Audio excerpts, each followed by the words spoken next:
শুটকি মাছ পছন্দ করে না এমন মানুষ মনে হয় খুবই কম, আবার অনেকেই অপছন্দ করে। তো যাই হোক, আজকে চলে এসেছি একটা রেসিপি নিয়ে, সেটা হচ্ছে শুটকি মাছের ভর্তা। এইগুলো কিন্তু আমরা যখন কক্সবাজার গিয়েছিলাম তখন নিয়ে আসছিলাম অনেক ধরনের মাছ। তো আজকে লইটো শুটকিটাই ভর্তা করব।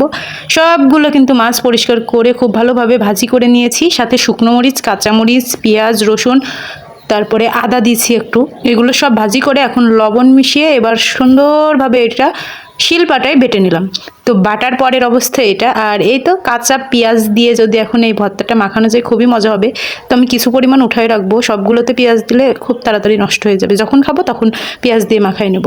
আর এই তো আমার শুটকি মাছের যে ভর্তার এটা ফাইনাল লুক। তো কেমন হয়েছে ভিডিওটা অবশ্যই কমেন্ট করে জানাবা, আর ভালো লাগলে অবশ্যই শেয়ার করে দিবা।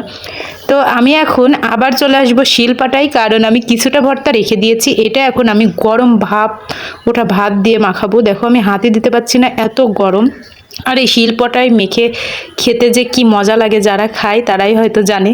আর আমি ভর্তা করেছি, তোমরা হয়তো খেয়াল করেছো, একদম মিহি করে কিন্তু বাটি নাই, আধ ভাঙা মতো। এটাই কিন্তু বেশি মজা লাগে। তো চলো আজকের ভিডিওটা এখানেই শেষ করলাম। সবাই ভালো থাকো, সুস্থ থাকো, আমাদের জন্য দোয়া করো। আল্লাহ হাফেজ।